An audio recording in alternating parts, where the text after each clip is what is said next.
नमस्कार सभी को, स्वागत है आपका विधाधि में। मेरा नाम है आर्यन और आज हम लोग पहुंच चुके हैं लेक्चर नंबर 5 पे। चैप्टर है हमारा लाइट, रिफ्लेक्शन एंड रिफ्रैक्शन। तो चलिए सबसे पहले देखते हैं कि आज हम लोगों को क्या क्या पढ़ना है। तो आज हम लोग 2 टॉपिक करने वाले हैं। सबसे पहले तो हम लोग देखेंगे कि रे डायग्राम बनाने के लिए हमें क्या क्या जानना ज़रूरी है। काफ़ी कुछ हम लोगों ने लेक्चर नंबर 3 और लेक्चर नंबर 4 में देख लिया है।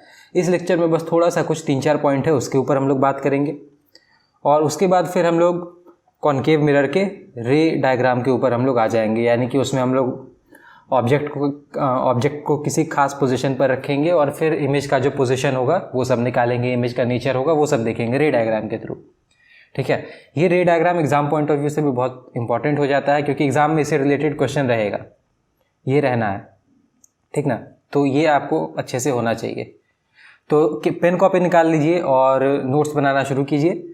वैसे नोट्स तो आपको खैर डिस्क्रिप्शन में भी मिल जाएगा, लेकिन अपना नोट्स बनाइए, ज़्यादा बेहतर रहेगा। तो चलिए इस लेक्चर की शुरुआत करते हैं। तो अभी तक हम लोगों ने इन 2 चीज़ों को देख लिया है लेक्चर नंबर 3 में और लेक्चर नंबर 4 में। लेक्चर नंबर 3 में हम कुछ रूल्स देखे थे जो कि रे डायग्राम बनाते वक्त हम जिनको यूज़ करते हैं।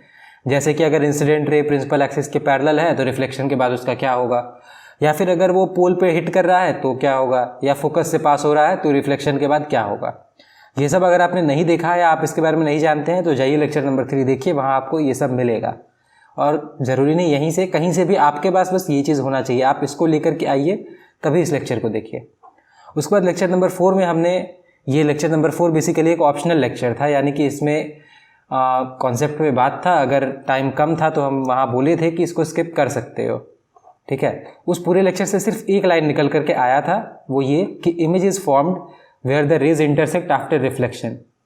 यानी कि रिफ्लेक्शन के बाद जहाँ पर रेज एक दूसरे को इंटरसेक्ट करेंगे वहीं पर हमारा इमेज बनेगा। ठीक है, ये हम लोग देखेंगे इसको कहने का क्या मतलब है। ठीक है, बाकी अगर तुम चाहो तो लेक्चर 4 देख सकते हो, लेक्चर 3 तो बिल्कुल इसमें जो है वो तुमको पता होना चाहिए। तो ये दोनों चीज़ तक हम लोग देख चुके हैं। अब इस लेक्चर में हम लोगों के पास 3-4 पॉइंट है, वो देखते हैं। सबसे पहला तो ये कि किसी भी रे डायग्राम को बनाते वक्त हम लोग को ये ध्यान रखना है, हम लोग को ये याद रखना है, ठीक ना, ये पता होना चाहिए कि कोई भी जो ऑब्जेक्ट होता है उसके किसी भी पॉइंट से मल्टीपल रेज रिफ्लेक्ट हो रही होती हैं। ठीक है, इसका मतलब क्या है, देखो कोई भी ऑब्जेक्ट दिखता कैसे है पहले वो समझो। किसी भी ऑब्जेक्ट को दिखने के लिए लाइट चाहिए होता है, ठीक ना। लाइट उस ऑब्जेक्ट पे पड़ता है और वो ऑब्जेक्ट फिर लाइट को रिफ्लेक्ट करता है और फिर वो लाइट हमारे आँख पे पड़ता है। ठीक है, अगर इसके बारे में तुमको और अच्छे से जानना है तो तुम लेक्चर नंबर 1 देखो, ठीक ना, वहाँ पे और डिटेल में इस पर बताया गया है कि कैसे कोई भी ऑब्जेक्ट दिखता है। तो बेसिकली बात यह है कि कहीं से भी लाइट पड़ेगा उस ऑब्जेक्ट पे और फिर वो ऑब्जेक्ट जो है वो लाइट रिफ्लेक्ट करेगा, वो रिफ्लेक्टेड लाइट हमारे आँख पे जब पड़ता है तो हम लोगों को वो ऑब्जेक्ट दिख जाता है। ठीक है, तो अब देखो किसी भी ऑब्जेक्ट पे चारों तरफ से लाइट पड़ रहा होता है, ठीक, हर तरफ से लाइट पड़ रहा होता है। तो अगर हर तरफ से लाइट पड़ रहा है इसका मतलब वो हर डायरेक्शन में कुछ ना कुछ लाइट रिफ्लेक्ट कर रहा होता है। ठीक है, क्योंकि हर तरफ से पड़ रहा है तो हर तरफ वो रिफ्लेक्ट भी कर रहा होगा। तो यही बोला जा रहा है कि मल्टीपल रेज, यानी हर डायरेक्शन में अगर रिफ्लेक्ट कर रहा है तो मल्टीपल रेज होगा ना। तुम्हारे तरफ एक रे, फिर तुम्हारे ऑपोजिट डायरेक्शन में कोई दूसरा रे, तुम्हारे लेफ्ट में कोई दूसरा रे, तुम्हारे लेफ्ट राइट में कोई अलग रे। इस तरह से मल्टीपल रेज रिफ्लेक्ट होते हैं किसी भी पॉइंट से। ठीक, लेकिन हम लोग जब रे डायग्राम बनाएंगे तो किसी 2 ही रे को कंसिडर करेंगे और वो 2 रे जो हम लोग कंसिडर करेंगे वो स्पेशल होंगे। ठीक ना, स्पेशल इन द सेंस कि हम लोग वैसे 2 रे को चूज़ करेंगे जिसका नेचर हमको पता होगा कि रिफ्लेक्शन के बाद इसका ये होना है। ठीक है, अब यहाँ पर आएगा लेक्चर नंबर 3 में जो रूल्स हमने पढ़ा था कि अगर पैरेलल जाएगा तो फोकस से पास होता है रिफ्लेक्शन के बाद। ये सब पढ़ा है ना कि प्रिंसिपल एक्सिस के पैरेलल गया तो फोकस से पास होगा और अगर फोकस से होता हुआ गया तो प्रिंसिपल एक्सिस के पैरेलल जाएगा। ये सब पढ़ा है, तो हम लोग वैसे रे को चूज़ करेंगे जिसका हमको पता है कि रिफ्लेक्शन के बाद इसके साथ ऐसा होने वाला है। जैसे हम या तो प्रिंसिपल एक्सिस के पैरेलल वाला चूज़ कर सकते हैं, ठीक, या फिर हम चाहे तो फोकस से पास होता हुआ चूज़ कर सकते हैं, या फिर हम चाहें तो सेंटर ऑफ कर्वेचर से पास होता हुआ चूज़ कर सकते हैं, इस तरह से। ठीक है, तो हम लोग कोई 2 रे चूज़ करेंगे, ठीक है, जिनका कि नेचर हमको पता है। ठीक है, और ये 2 रे जहाँ पर भी मीट करेगा रिफ्लेक्शन के बाद उसी पॉइंट पे हम लोग बोलेंगे कि यहाँ पर इमेज बन गया। ठीक है, यानी कि इसको ऐसे समझ लो, देखो यहाँ पर ये दोनों रे जो था हमारा इंसिडेंट रे था और ये जहाँ पर रिफ्लेक्शन के बाद मीट कर रहा है हम लोग बोलेंगे कि इस पॉइंट पर इमेज बन गया, इस तरह से। ठीक है, तो इस लाइन का ये मतलब था कि the point where the intersect after reflection is the point of formation of image. ये हम लोगों ने लेक्चर 4 में देखा था। ठीक ना, अब देखो यहाँ पर एक सवाल दिमाग में आना चाहिए कि बहुत सारा रे रिफ्लेक्ट हो रहा था, हम लोगों ने किसी दो को कंसिडर किया और वो दो रे जहाँ पर मीट करा वहाँ पर हम लोगों ने बोल दिया कि इमेज बनेगा, ठीक है। लेकिन हम लोगों ने बहुत सारे रे को कंसिडर नहीं किया है, तो क्या गारंटी है कि वो सारे रेज भी उसी जगह पर मीट करेंगे, ठीक है। ये सवाल उठना चाहिए। क्या पता वो सारे रे किसी दूसरे पॉइंट पर मीट कर जाए, हो सकता है, क्या गारंटी है। तो देखो इसको तुम रियल लाइफ में देखो, रियल लाइफ में क्या होता है, रियल लाइफ में इमेज किसी एक ऑब्जेक्ट का और एक मिरर हो सामने में, तो कितना इमेज बनता है, एक ही इमेज बनता है। इसका मतलब कि सारा रे एक ही जगह पर मीट कर रहा होगा, ठीक ना। देखो जिस पॉइंट पे मीट करता है उसी पॉइंट पे इमेज बनता है ना। तो अगर एक ही इमेज बन रहा है इसका मतलब सारा रे किसी एक ही पॉइंट पर मीट कर रहा होगा। तो इसका मतलब क्या हुआ कि भाई ये ऑब्वियस है, ये मान करके चलो कि सारा रे मीट करेगा ही करेगा। इसलिए तुम किसी भी दो को कंसिडर कर लो और उसका जो मीटिंग पॉइंट होगा उसी पॉइंट पे बोल दो कि इमेज बनेगा, और ऑटोमेटिकली सारा रे वहीं पर मीट करेगा एक दूसरे से रिफ्लेक्शन के बाद। तो उसके बारे में तुमको चिंता नहीं करना है। तो रे डायग्राम बनाते वक्त हम लोग बस दो रे को ध्यान में लेंगे और वो दो रे जहाँ पर इंटरसेक्ट करेगा उसी पॉइंट पे हम लोग बोलेंगे कि इमेज बनेगा, ठीक है। और फिर क्या है कि all the other rays that we have not considered also meet at the same point, ठीक ना, वो सब भी उसी पॉइंट पर मीट करेगा। इसलिए उसके बारे में बात करके कोई फायदा नहीं है, इसलिए उसको इग्नोर करो। किसी दो रे को लो जिसका नेचर तुमको पता है और उसी से अपना काम निकाल लो, ठीक है। तो यही हम लोग करते हैं। अब हम लोग देखेंगे रे डायग्राम कॉनकेव मिरर के लिए। उससे पहले ये देख लो कि हम लोग रे डायग्राम जो बनाते हैं उसके पीछे मोटो क्या रहता है, हमारा मोटिव क्या है, हम क्या करना चाहते हैं। तो देखो कोई भी रे डायग्राम जब हम बनाते हैं तो हमारा मेन गोल ये रहता है कि हम इमेज जो है उसके पोजीशन और उसका जो नेचर है उसके बारे में कुछ जान सके, ठीक है। जैसे यहाँ पर देखो, जब प्लेन मिरर हम लोगों ने पढ़ा था तो उसमें देखा था ना इमेज का नेचर कि वो कैसा होता है, इरेक्ट होता है या इन्वर्टेड होता है। तो इरेक्ट था, रियल या वर्चुअल तो वर्चुअल, ठीक है। इस तरह से मतलब सेम साइज़ का होगा, बड़ा होगा या छोटा होगा, तो देखा था सेम साइज़ का होगा। और डिस्टेंस क्या होगा इमेज का मिरर से, तो देखा था कि इमेज का जो डिस्टेंस होगा वो ऑब्जेक्ट के डिस्टेंस के बराबर होगा। यही सब हम लोग कॉनकेव मिरर या कॉन्वेक्स मिरर के केस में भी देखेंगे। अच्छा यहाँ पर ये चीज़ रिपीट हो गया है, रियल और वर्चुअल यहाँ पर भी है, यहाँ पर भी है। तो 4 पॉइंट नहीं, ये बेसिकली 3 ही पॉइंट रहा, ठीक है। मैग्नीफिकेशन देखेंगे, नेचर देखेंगे और पोजीशन देखेंगे, ठीक है। अच्छा रियल और वर्चुअल इमेज समझते हो ना क्या होता है। रियल का मतलब ये कि जो इमेज बनेगा वो रेज के रियल इंटरसेक्शन से बनेगा, यानी असल में रेज इंटरसेक्ट करेंगे, ठीक ना। ये डेफिनेशन है इसका, बाकी इसको हम लोग आगे और समझेंगे। वर्चुअल इमेज क्या होता है, ये रेज के रियल इंटरसेक्शन से नहीं बनेगा, ये रेज के वर्चुअल इंटरसेक्शन से बनेगा। वर्चुअल मतलब नकली, यानी कि रेज असल में इंटरसेक्ट नहीं करेंगी, दिखने में ऐसा लगेगा कि इंटरसेक्ट कर रही हैं। तो इसमें क्या बोलोगे कि virtual images are those which are formed not due to real intersection of rays, rather they are formed due to virtual intersection of rays, इस तरह से, ठीक है। ये क्या होता है हम लोग देखेंगे आगे अभी और डिटेल में, ठीक है। तो अब हम लोग बढ़ते हैं फाइनल हमारा रे डायग्राम के ऊपर। तो सबसे पहला जो पोजीशन हमारा ऑब्जेक्ट का है, देखो बोला था ना कि रे डायग्राम में क्या है कि हम लोग ऑब्जेक्ट का कोई खास पोजीशन रखेंगे और उसके अकॉर्डिंग फिर इमेज का जो नेचर होगा वो सब देखेंगे।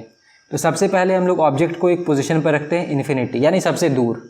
यानी हम लोग करेंगे क्या कि स्टार्ट में ऑब्जेक्ट को सबसे दूर रखेंगे, यानी जितना दूर हो सके। तो जितना दूर मतलब क्या, इन्फिनिटी, ठीक। सबसे ज़्यादा दूर क्या, इन्फिनिटी, ठीक। तो इन्फिनिटी पे ऑब्जेक्ट को रखेंगे और उसके बाद फिर धीरे धीरे हम ऑब्जेक्ट को नज़दीक लाते जाएंगे और फिर देखेंगे कि क्या होता है इमेज के साथ। तो पहला पोजीशन है इन्फिनिटी। इन्फिनिटी यानी बहुत दूर रखा।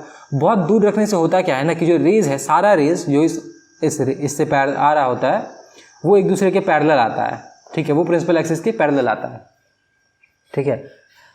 तो अब देखो, अब ये सारा रे जो प्रिंसिपल एक्सिस के पैरेलल आ रहा है, एक दूसरे के भी पैरेलल है, ठीक। वो रिफ्लेक्शन के बाद क्या होगा, फोकस से पास करेगा, हाँ भाई करेगा, रूल्स में देखा है ये।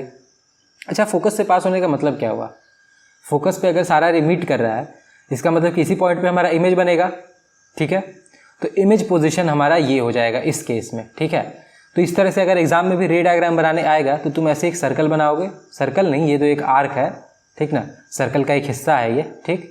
उसके बाद फिर उसका सेंटर चूज करोगे पोल, ठीक, सॉरी हाँ मिरर का सेंटर पोल होगा और ये जो सर्कल बनेगा ऐसे उसका सेंटर तुम्हारा सेंटर ऑफ कर्वेचर हो जाएगा, ठीक ना। फिर रेडियस होगा, रेडियस को हाफ करोगे तो फोकस मिल जाएगा, प्रिंसिपल एक्सिस मिल जाएगा ये, ठीक। और फिर और क्या, प्रिंसिपल ये पैरेलल रेज बना लेना और फोकस से पास करवा देना। इस तरह से तुम्हारा रे डायग्राम बन जाएगा, ठीक है। और क्योंकि फोकस से पास कर रहा है रे, इसका मतलब कि इमेज जो बनेगा वो फोकस पे होगा, तो एट फोकस। और क्या, हाईली डिमिनिश्ड होगा ये इमेज। हाईली डिमिनिश्ड मतलब क्या, इसको ऐसे समझो, देखो जो ए पॉइंट है उससे कौन सा रे निकल रहा है, ये वाला, ठीक। और ये पॉइंट और सॉरी ये वाला जो रे है वो इधर से पास हो रहा है, ठीक ना। और इसका इमेज किधर बनेगा, इसी पॉइंट पे, क्योंकि ये इधर से ही पास हो रहा है, तो इधर इमेज बन जाएगा ए पॉइंट का, ठीक। बी पॉइंट का इमेज किधर बनेगा, वाला रे कौन सा है, ये इधर गया, रिफ्लेक्शन होने के बाद ये भी इधर से ही जा रहा है, ठीक ना। यानी कि इसका भी इमेज इसी पॉइंट पे बनेगा। अब तुम इसको ऐसे समझो कि ए पॉइंट जो है उसका भी इमेज इधर ही बनना है, बी पॉइंट जो है उसका भी इमेज इधर ही बनना है। तो अब तुम खुद सोचो यार कितना छोटा हो गया होगा, ए और बी एक दूसरे के कितना नज़दीक आ गया होगा, समझ रहे हो। तो ये काफ़ी ज़्यादा छोटा इमेज बनेगा, काफ़ी ज़्यादा। एक ही पॉइंट पे दोनों तुम्हारा ए और बी आ गया, तो काफ़ी छोटा होगा। तो अगर इन्फिनिटी पे रखोगे तो फोकस पे बनेगा, हाईली डिमिनिश्ड और रियल होगा। अब यहाँ समझो रियल का मतलब क्या, देखो ये दोनों रे जो है यहाँ पर असल में इंटरसेक्ट कर रहा है या नहीं कर रहा है, ठीक। सामने से एक दूसरे को इंटरसेक्ट कर रहा है, हाँ कर रहा है। लेकिन बहुत सारा ऐसा केस होता है, जैसे यहाँ पर ये दोनों रे रिफ्लेक्शन के बाद, देखो एक रे इधर है, एक रे इधर है, ये दोनों एक दूसरे को इंटरसेक्ट नहीं कर पाता है रियल में। देखो ये दोनों तो डाइवर्ज हो रहा है ना, एक दूसरे से दूर जा रहा है, तो ये दोनों इधर इंटरसेक्ट नहीं करता है, ये दोनों एक दूसरे को पीछे इंटरसेक्ट करता है, ठीक ना। पीछे इंटरसेक्ट करने का मतलब क्या है कि जब तुम इधर अपना आँख लगा करके देखोगे तो तुमको ऐसा लगेगा, इधर आँख लगाना और तब देखना, तो ऐसा लगेगा कि ये रे जो है ये इधर पीछे इधर से कहीं से आ रहा है, और ये रे जो है वो इधर से कहीं से आ रहा है, और ये दोनों इधर पीछे कहीं एक पॉइंट पे जा कर के मिल रहा है, ठीक है। ऐसा दिखने में लगेगा, असल में ऐसा होगा नहीं, असल में तो मिरर के पीछे कुछ है ही नहीं ना। लेकिन बस दिखने में ऐसा लगेगा कि इधर कहीं दूर कोई एक मिरर के पीछे कोई पॉइंट है, वहाँ से ये सब निकल रहा है। तो इसको हम लोग बोलते हैं वर्चुअल इंटरसेक्शन। यानी असल में ऐसा कुछ है नहीं, लेकिन वो भ्रम है, दिखने में ऐसा लग रहा है कि वैसा, हाँ ऐसा हो रहा है, इंटरसेक्ट कर रहा है, लेकिन असल में ऐसा नहीं है। तो उस केस में जो इमेज होता है वो वर्चुअल होता है। यहाँ पर जो इमेज बनेगा वो रियल बनेगा, क्योंकि असल में रेज इंटरसेक्ट कर रहा है, ठीक है। तो इमेज जो हो गया वो रियल होगा और इन्वर्टेड होगा। इन्वर्टेड कैसे भाई, ये कैसे पता चलेगा, देखो इमेज तो एक पॉइंट साइज है ना, तो छोटा सा एक पॉइंट है, वो इन्वर्टेड है या क्या बोलते हैं सीधा है, ये कैसे पता चलेगा। तो देखो ए पॉइंट का रे ये है, ठीक। और ये जा किधर रहा है, ये इधर से नीचे जा रहा है। इसका मतलब ए पॉइंट का जो इमेज बनेगा वो इधर कहीं नीचे बनेगा, इस पॉइंट पे नीचे होगा थोड़ा सा। और बी वाला जो होगा, बी वाला रे रिफ्लेक्शन के बाद ऊपर की तरफ जा रहा है, यानी बी वाला पॉइंट का जो इमेज बनेगा वो ऊपर कहीं बनेगा, इसी पॉइंट पे हल्का सा ऊपर रहेगा। इसका मतलब बी वाला थोड़ा सा ऊपर हो गया और ए वाला थोड़ा सा नीचे हो गया। तो क्या हो गया, ये तो इन्वर्टेड ही हो गया ना, उल्टा हो गया, ए नीचे आ गया, बी ऊपर चला गया, तो क्या हो गया, इन्वर्टेड हो गया। यानी कि अगर ऑब्जेक्ट इन्फिनिटी पे रहेगा तो इमेज फोकस पे बनेगा, हाईली डिमिनिश्ड होगा, रियल होगा, इन्वर्टेड होगा, रे डायग्राम बना सकते हो, ठीक है। तो एक केस खत्म हो गया। अगला है हमारा बियॉन्ड सी, यानी कि अब हम लोग इन्फिनिटी से थोड़ा सा नज़दीक लाए। कितना नज़दीक लाए, तो प्रिंसिपल एक्सिस पे लेकर के आ गए उसको, ठीक। अब प्रिंसिपल एक्सिस पे वो कहाँ है, तो सी से थोड़ा सा दूरी पे है, ठीक ना। ये सी पे नहीं है, सी के अंदर नहीं है, ये इधर सी से थोड़ा सा दूरी पे है, यानी दूरी अभी भी है, बस थोड़ा इन्फिनिटी पे नहीं है, अब थोड़ा एक फाइनाइट दूरी पर है, अच्छे मतलब अब एक सुंदर दूरी पर है वो, अब सी से थोड़ा सा दूरी पर है। तो अब कहाँ इमेज बनेगा, तो देखो फिर से रे डायग्राम बनाएंगे। तो अब यहाँ पर हम लोग जो दो रे कंसिडर करेंगे, एक रे तो हमारा भाई जो चलता आ रहा है कि एक पैरेलल हम लोग कंसिडर कर लेंगे, तो पैरेलल वाला ले लिया। पैरेलल वाला क्या जाएगा, फोकस के बाद रिफ्लेक्शन के बाद फोकस से होता हुआ वो पास कर जाएगा, ये पैरेलल रे ये वाला, ठीक। और एक दूसरा रे कंसिडर करेंगे जो सेंटर ऑफ कर्वेचर से पास करेगा, ठीक। तो अब देखो ये हम लोगों ने पढ़ा है कि सेंटर ऑफ कर्वेचर से जो पास करता है वो वापस उसी रास्ते लौट जाता है, ठीक है ना। तो इस तरह से तुम्हारा रे डायग्राम बन जाएगा। अब ये दोनों रे जो है ना वो रिफ्लेक्शन के बाद इस पॉइंट पे मीट करेगा और इस पॉइंट पे तुम्हारा इमेज बनेगा, ठीक है। अब ये इमेज जो होगा वो सेंटर ऑफ कर्वेचर और फोकस के बीच में बनेगा, बीच में मतलब एग्जैक्ट बीच में नहीं, इस एरिया में कहीं बनेगा, सेंटर ऑफ कर्वेचर और फोकस के बीच में कहीं बनेगा, बीच वाले एरिया में, ठीक ना। अब देखो, अब तुम ये सोच सकते हो कि क्या गारंटी है कि यहीं बनेगा। ऐसा भी तो हो सकता है कि हमारा ये दोनों रे जो है वो इधर कहीं मीट कर जाए, ठीक ना, इधर से ऐसे आए और इधर से ऐसे मीट कर जाए, इधर से ऐसे मीट कर जाए। तो नहीं, वैसा नहीं होता। तुम इसको बना करके देख सकते हो कॉपी पर। कैसे, एक सर्कल बनाओ, ठीक। देखो ये साथ साथ में करो, बड़ा मज़ा आएगा। ये सब तुम चेक कर सकते हो, ये सब जो भी पढ़ाया जा रहा है। इसको तुम एक सर्कल बनाओ, ठीक। और उसके बाद फिर सर्कल का एक टुकड़ा ले लो, ये हो गया तुम्हारा मिरर। उसका जो सेंटर होगा उसका पोल मार्क कर लो, ठीक ना, पी बोल दो। अब देखो, अब जब तुम सर्कल बना रहे होगे तो प्रकाल यूज़ किए होगे, ठीक ना। अगर प्रकाल यूज़ किए होगे तो ढक्कन से बनाओगे तो फिर भाई परेशानी है, प्रकाल यूज़ करना, ठीक। उसका जो नीडल होगा वो नीडल तुमको सेंटर बता देगा, यानी कि तुमको सेंटर मिल गया और फिर रेडियस निकाल नहीं सकते हो, तो रेडियस को आधा करने पे फोकस मिलता है ना। रेडियस अगर 10 है तो फोकस क्या होगा, 5 होगा, तो फोकस वाला पॉइंट मिल जाएगा तुमको, ठीक। अब तुम ऑब्जेक्ट को क्या करना कि ये जो सेंटर है उससे थोड़ा सा दूरी पे रखना और 2 रे कंसिडर करना, एक पैरेलल कंसिडर करना और दूसरा सेंटर ऑफ कर्वेचर वाला कंसिडर कर लेना। अब देखो, जो रे तुम इधर से कंसिडर करोगे वो तो वापस इसी रास्ते भागेगा, और जो रे तुम पैरेलल कंसिडर करोगे वो फोकस से जाएगा, ठीक ना। तो अब देखना तुम कि ये दोनों किधर मीट कर रहा है एक दूसरे से, ठीक ना। इसको पैरेलल बनाना और इसको फोकस से पास करवा देना, फिर सेंटर ऑफ कर्वेचर वाला बनाना और इसको उसी रास्ते भेज देना वापस, ठीक। उसके बाद फिर देखना कि ये दोनों, ये वाला रे और ये वाला रे कहाँ मीट कर रहा है, तो तुम अपने आप देखोगे कि वो सेंटर ऑफ कर्वेचर और फोकस के बीच में मीट करेगा, ठीक है। ये करके देखना, हम करके देखें इसलिए हम गारंटी दे सकते हैं, ठीक है। तो देखो, बियॉन्ड सी रहेगा तो कहाँ बनेगा, एफ और सी के बीच में बनेगा। डिमिनिश्ड होगा, दिख रहा है, ये भी तुम डायग्राम बनाओगे दिख जाएगा।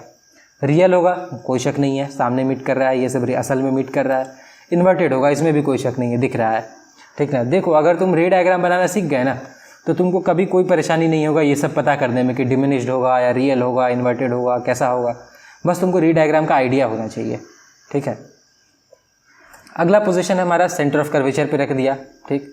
तो देखो इस केस में क्या होगा, फिर से वही करना, ये सब करके देखो यार, बड़ा मज़ा आएगा, ठीक है। तो एक पैरेलल जाएगा, फोकस से पास हो गया, और एक इधर से ऐसा गया, और वो मतलब ये फोकस से पास हो रहा है, तो फोकस से जो पास होगा वो कैसा जाएगा, वापस पैरेलल हो जाएगा। देखो, पैरेलल वाला फोकस से पास होगा और जो फोकस से पास हो रहा है वो पैरेलल जाएगा। तो ये तुम देखोगे तो वापस सेंटर ऑफ कर्वेचर के ऊपर ही मीट करेगा ये सब, यहाँ इस पॉइंट पे। और फिर जब तुम इमेज बनाओगे तो वो तुम्हारा सेंटर ऑफ कर्वेचर पे ही बनेगा। ये करके देखो। अब देखो, यहाँ पर यार हम ये सब करके नहीं दिखा सकते, यहाँ पर ये तुमको मान लेना पड़ेगा कि हाँ सेंटर ऑफ कर्वेचर पे ऑब्जेक्ट था तो सेंटर ऑफ कर्वेचर पे बन गया लेकिन जब तुम करके देखोगे ना तो तुमको आत्मसंतुष्टि मिलेगा, ठीक है। तो देखो, सेंटर ऑफ कर्वेचर पे ऑब्जेक्ट, सेंटर ऑफ कर्वेचर पे इमेज, सेम साइज़ का बनेगा, रियल होगा, इन्वर्टेड होगा, रियल दिख रहा है, इन्वर्टेड दिख रहा है, सेम साइज़ करके देखो, ठीक है। अगला पोजीशन है हमारा बिटवीन सी एंड एफ, यानी सेंटर ऑफ कर्वेचर के और फोकस के बीच में रखा। अब देखो हम लोग क्या रहे हैं, धीरे धीरे नज़दीक ला रहे हैं। पहले इन्फिनिटी पे था, फिर थोड़ा और नज़दीक लाया, लेकिन सेंटर ऑफ कर्वेचर से अभी भी दूर था। थोड़ा और नज़दीक लाए तो सेंटर ऑफ कर्वेचर पे आ गया। थोड़ा और नज़दीक लाएंगे तो कहाँ जाना चाहिए, सेंटर ऑफ कर्वेचर और फोकस के बीच में, यही है, देखो सेंटर ऑफ कर्वेचर और फोकस के बीच में। अब इसमें फिर वही 2 रे हम लोग कंसिडर कर लेंगे, एक पैरेलल कंसिडर कर लेंगे, तो देखो पैरेलल वाला फोकस से पास होगा, और एक कंसिडर करेंगे जो सेंटर ऑफ कर्वेचर वाले लाइन पर हो। अब देखो, हम लोगों ने रूल्स में जो पढ़ा था उसमें ये पढ़ा था कि अगर रे सेंटर ऑफ कर्वेचर से पास हो, ठीक ना, यहाँ जैसे सेंटर ऑफ कर्वेचर से पास हो तो वो उसी रास्ते लौट जाएगा। लेकिन इस केस में अब ये तो आगे आ गया है, तो अब सेंटर ऑफ कर्वेचर से कैसे पास होगा, देखो अब यहाँ से तो इधर से ऐसे जाएगा ना, ये तो सेंटर ऑफ कर्वेचर से पास हो नहीं रहा है, ये इधर से ऐसे जाएगा। तो इस केस में क्या होगा कि इस केस में तुमको दिखना पड़ेगा कि सेंटर ऑफ कर्वेचर वाला जो लाइन है उस पर पास हो, यानी कि सेंटर ऑफ कर्वेचर से इस पॉइंट पे एक ऐसे लाइन बना दो, ई तक, सी से लेकर के ई तक एक लाइन बना दिए, ठीक। अब इसी लाइन पे तुम्हारा जो इंसिडेंट रे है ये पॉइंट से निकल करके ऐसे जा रहा है, ठीक ना। अब ये सेंटर ऑफ कर्वेचर वाले लाइन पर आ गया, ठीक, ये दोनों एक ही लाइन हो गया, देख लो, यहाँ से ये वाला इंसिडेंट रे और सेंटर ऑफ कर्वेचर से ई तक जो है वो एक ही लाइन है। अब तो अब देखो, अब ये जिस रास्ते गया उसी रास्ते वापस लौटेगा, ठीक, और मीट करेगा ये कहाँ, सेंटर ऑफ कर्वेचर से आगे, सेंटर ऑफ कर्वेचर से थोड़ा सा इधर कहीं मीट करेगा, ठीक है। तो वही भाई बिटवीन सी एंड एफ अगर तुम्हारा ऑब्जेक्ट होगा तो इमेज किधर बनेगा, बियॉन्ड सी, मैग्नीफाइड होगा, ये तुम चेक कर सकते हो, रियल होगा, इन्वर्टेड होगा, कोई शक नहीं है, दिख रहा है ये सब, ठीक। ये चीज़ तुम नोटिस कर रहे हो कि जहाँ कहीं भी रियल आ रहा है इन्वर्टेड अपने आप आ जा रहा है। देखो, रियल है, इन्वर्टेड है, रियल है, इन्वर्टेड है, ये एक पैटर्न है, रियल है, इन्वर्टेड है। तो तुम ऐसे भी याद कर सकते हो, यानी कि अगर तुमको रियल याद है तो इन्वर्टेड याद नहीं करना है, इन्वर्टेड याद है तो रियल याद नहीं करना है, ठीक है। चलो, अगला पोजीशन है हमारा क्या, फोकस पे रखा है। अब ये देखो भाई, फोकस पे रखा तो जो पैरेलल गया वो तो फोकस से पास हो जाएगा, देखो। अच्छा, यहाँ एक ग्लिच है, इस इमेज में ग्लिच है, वो ये कि यहाँ थोड़ा प्रॉब्लम हो गया, मतलब ये रे जो है ना वो इस पॉइंट से शुरू होकर के ऐसे जाना चाहिए था, लेकिन ये थोड़ा इस पॉइंट से नहीं शुरू हुआ, ये थोड़ा ऊपर से चला गया। कोई बात नहीं, इग्नोर मारो, कॉन्सेप्ट समझ रहे हो तुम कि जो ऑब्जेक्ट है उससे पैरेलल जाएगा रे और रिफ्लेक्शन के बाद फोकस से पास होगा, और फिर ये वही सेंटर ऑफ कर्वेचर वाले लाइन पर है। देखो ये रे जो है वो सेंटर ऑफ कर्वेचर से पास नहीं हो रहा है, लेकिन सेंटर ऑफ कर्वेचर वाले लाइन पर है, ठीक है। इसलिए हम लोग बोलेंगे कि चलो ये भी जिस रास्ते आया उसी रास्ते जाएगा, जिस रास्ते आया उसी रास्ते ये लौट गया। और ये जब तुम बना करके देखोगे उसको कॉपी पे, तो तुमको ऐसा पता चलेगा कि ये दोनों रे एक दूसरे के पैरेलल है, ठीक है। अब देखो ऐसा हो सकता है कि जब तुम कॉपी पे बनाओगे ना तो तुमको प्योर पैरेलल नहीं मिले, यानी तुमको ऐसा लगे कि नहीं ये दोनों पूरी तरह से पैरेलल नहीं है, आगे जाके कहीं मीट कर जाएगा इधर कहीं, ठीक है। तो हाँ वो हो सकता है कि हम लोग जो डायग्राम बना रहे हैं उसमें कहीं कुछ परेशानी हो गया, तुम जो डायग्राम बनाए या तो सर्कल सही से नहीं बना हो, या फोकस सही से मार्क नहीं हो पाया हो, या लाइन सही से ड्रॉ नहीं, कुछ भी वहाँ प्रॉब्लम हो सकता है। थोड़ा भी प्रॉब्लम होगा तो वो कहीं ना कहीं कुछ ना कुछ हो जाएगा, पैरेलल नहीं रहेगा, ठीक है। लेकिन मोर और लेस वो तुमको पैरेलल मिलेगा अगर तुम बनाओगे तो। अब देखो पैरेलल है, इसका मतलब क्या कि ये तो कहीं मीट करेगा ही नहीं। तो इसका मतलब क्या हुआ भाई, कहीं मीट नहीं करेगा। इसका मतलब ये हुआ कि इन्फिनिटी पे मीट करेगा। अब ये क्या बात हो गया, देखो ये कुछ रेलवे ट्रैक जैसा है कि रेलवे ट्रैक जो होता है ना वो ऐसे तो पैरेलल है, लेकिन जब तुम खड़े होकर के देखोगे उसके ऊपर तो तुमको ऐसा लगेगा ना कि वो दूर जा कर के कहीं मीट कर रहा है, ठीक है। इसको तुम ऐसे भी समझ सकते हो कि आसमान और ज़मीन, ठीक ना, है पैरेलल, ठीक। अब ये मत बोलना कि धरती गोल है, वैसे नहीं, हाँ धरती गोल है, ठीक है, लेकिन ज़मीन पे जब तुम देखोगे, तुम जहाँ पर हो अभी वहाँ पर तुमको तुम्हारे लिए धरती सपाट है, ठीक है, और आसमान भी सपाट है। लेकिन जब बहुत दूर जाकर वो सब कहीं मीट कर रहा है, उसको हम लोग क्षितिज बोलते हैं हिंदी में। क्षितिज एक ऐसा प्लेस जहाँ पर ज़मीन और आसमान एक दूसरे को टच करता है, उसको क्षितिज बोलते हैं, ठीक ना। तो बिल्कुल ये कुछ वैसा ही है, पैरेलल है लेकिन बहुत दूर इन्फिनिटी पे जाकर के ये ऐसा लगेगा कि मीट कर रहा है। तो जब तुम देखोगे तो तुमको ऐसा प्रतीत होगा कि इन्फिनिटी पे इमेज बन गया, क्योंकि तुमको तो यही दिखेगा ना कि वहाँ पर मीट कर गया, तो वहाँ पर मीट कर गया मतलब तुम्हारे लिए वहाँ पर इमेज बन गया। तो अगर फोकस पे रखोगे तो इमेज बनेगा इन्फिनिटी पे, हाईली मैग्नीफाइड होगा। कैसे, देखो ये इधर कहीं दूर जा कर के ये इधर इसका ये बनेगा, मीट करेगा, मान लो इतना लंबा इमेज, ठीक ना। और ये तो हमारे स्क्रीन के बाहर जा रहा है इसलिए हम नहीं बना पा रहे हैं। तो सोचो ना इन्फिनिटी, जहाँ तक तुम्हारा नज़र जा रहा है, जहाँ तक तुम देख सकते हो, वहाँ बहुत दूर जा कर के ये मीट करेगा, तो काफ़ी मैग्नीफाइड होगा, रियल होगा। सामने की तरफ ये सब मीट कर रहा है, ठीक, सामने की तरफ मीट करता हुआ दिख रहा है, ठीक ना। और इन्वर्टेड होगा, इसमें तो खैर कोई परेशानी नहीं है। देखो ना ये इधर मीट करेगा तो मुंडी इधर बनेगा इसका, और पैर इधर कहीं बनेगा तो ऐसा उल्टा बनेगा ना। तो फोकस पे रहा तो कैसा इमेज बनेगा समझिए। अब अगला है हमारा, और नज़दीक लेकर के जाएँ इसको पोल और फोकस के बीच में, ठीक है। अच्छा इससे नज़दीक कहीं लेकर के जा सकते हैं क्या, नहीं। इसके नीचे और कहाँ लेकर के जाओगे, इधर भी ले जाओगे तो वो पोल और फोकस के बीच में ही रहेगा, ठीक ना। अच्छा ये सोच सकते हो, हम सोचे थे हम जब 10th में थे कि अच्छा इसके नज़दीक और हम इसको पोल पे लेकर के ले जाके रख देते हैं, लेकिन पोल तो मिरर का एक पॉइंट है ना। अब क्या मिरर के अंदर उसको डाल दोगे तुम, पोल तो मिरर का एक पॉइंट है, तो तुम पोल पे इसको नहीं रख सकते हो, यानी कि अब तुम इसके नज़दीक और नहीं ले जा सकते, यानी अब कहीं पर भी तुम रखोगे तो वो फोकस और पोल के बीच में ही रहेगा, ठीक है। अब देखो अब इस केस में इमेज कैसे बनेगा। इस केस में तुम रे डायग्राम कैसे बनाओगे, तो ऑब्जेक्ट ये रहा, ठीक ना, वही सेंटर ऑफ कर्वेचर वाला लाइन ले लेना है, ठीक ना, जिस रास्ते आया उसी रास्ते चला जाएगा। अब यहाँ पर देखो, अब यहाँ पर तुम फोकस से पास नहीं करवा सकते हो रे को, ठीक ना, फोकस से पास नहीं करवा सकते हो। तो इस केस में तुम क्या करो कि एक रे ऐसा ले लो जो पोल को हिट कर रहा है और फिर इधर से ऐसे जा रहा है। अब देखो यहाँ पर ये सवाल उठ सकता है कि एक रे हम लोग पैरेलल भी तो ले सकते हैं, यहाँ पर ऐसे एक रे पैरेलल ले लिया, वो फोकस से पास हो जाएगा तो उसको भी कर सकते हैं। तो नहीं, तुम ऐसा नहीं कर सकते हो। क्यों? क्योंकि देखो ये जब तुम पैरेलल लोगे तो ठीक है ये पैरेलल तो चला गया, लेकिन रिफ्लेक्शन के बाद जब ये इधर से गुजरेगा ना तो रास्ते में ये एक रुकावट मिल गया ऑब्जेक्ट, ठीक है। अगर ये तुम हो तो तुमसे ये पैरेलल रे निकला, लेकिन वापस जाते वक्त ये वापस तुम्हीं से टकरा जाएगा तो वो रुक जाएगा पैरेलल बोल रहे हैं, जो फोकस से पास होने वाला था, जो इधर से ऐसे फोकस से पास होता वो तुम्हारे पास ही आकर के रुक जाएगा, यानी कि वो आगे जा ही नहीं पाएगा। तो पैरेलल वाला रे कंसिडर मत कर लेना, पोल वाला कंसिडर करना है यहाँ, ठीक है। तो पोल पे ऐसे हिट करेगा, एंगल ऑफ इंसिडेंस जितना होगा उसी के बराबर एंगल ऑफ रिफ्लेक्शन होगा, ठीक है। तो जितना एंगल ऑफ इंसिडेंस होगा उतने ही एंगल ऑफ रिफ्लेक्शन पे वो रे रिफ्लेक्ट हो जाएगा, ठीक है। तो अब देखो इस केस में क्या होगा कि इमेज जो बनेगा वो मिरर के पीछे बनेगा, यानी कि ये दोनों कहीं से भी लग रहा है कि आगे चल के कहीं मीट करने वाला है, ये तो डाइवर्ज कर रहा है, ठीक है। तो डाइवर्ज कर रहा है, इसका मतलब क्या कि जब तुम इधर आँख लगाओगे तो तुमको ऐसा लगेगा कि ये सब पीछे कहीं जा कर के मीट कर रहा है। तो पीछे जहाँ मीट कर रहा है वहाँ पे इमेज तुमको दिखेगा, इमेज दिखेगा, होगा नहीं, वो वर्चुअल इमेज है, ठीक है। तो वर्चुअल हो गया और इरेक्ट हो गया, और मैग्नीफाइड तो खैर दिख रहा है, बना करके देखना दिखेगा, ठीक ना। तो भाई अभी तक रे डायग्राम में इतना ही है, यही 6 केस है जो हम लोगों ने देखा। इसमें ध्यान तुमको ये रखना है कि हम लोग ऑब्जेक्ट को नज़दीक ला रहे हैं, और जैसे जैसे हम लोग ऑब्जेक्ट को नज़दीक ला रहे हैं इमेज का साइज़ बढ़ रहा है, ठीक ना। हाईली डिमिनिश्ड था, फिर डिमिनिश्ड हुआ, फिर सेम साइज़ का हो गया, फिर मैग्नीफाई हुआ, और फिर और ज़्यादा मैग्नीफाई हो गया, ठीक ना। और फिर ये तो खैर एक मतलब अलग ही केस है, तो इसको तुम हटा दो। ये जो बोले कि जैसे जैसे नज़दीक लाओगे साइज़ बढ़ेगा, ये सिर्फ पहले 5 के लिए एप्लीकेबल है, infinity, beyond C, at C, between C and F, और एंड एट एफ, ठीक। इस 5 केस के लिए एप्लीकेबल है, ठीक। अब देखो, अगर तुमको ये सब को अच्छे से याद रखना है ना, तुम्हारे पास एक टेबल फॉर्म में ये सब होना चाहिए, ठीक है। वो टेबल फॉर्म या तो तुम चाहो तो खुद से बना लो, जैसे एनसीईआरटी में देखा होगा एक टेबल रहता है, ठीक ना, वैसा टेबल बना सकते हो, या फिर हमारे पास भी नोट्स है, ठीक, जो कि डिस्क्रिप्शन में होगा, तुम वहाँ से डाउनलोड कर सकते हो।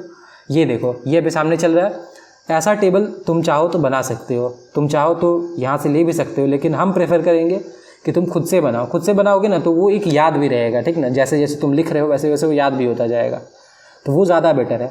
लेकिन अगर टाइम कम है तो तुम डायरेक्टली भी डाउनलोड कर सकते हो। बाकी इस लेक्चर का पीपीटी भी तुमको मिल जाएगा, चिंता करने की कोई बात नहीं है, पढ़ाई करते रहो। तो इस लेक्चर में इतना ही, मिलते हैं आपसे अगले वीडियो में। तब तक के लिए पढ़ाई करते रहिए आप। यहाँ तक बने रहने के लिए बहुत बहुत धन्यवाद।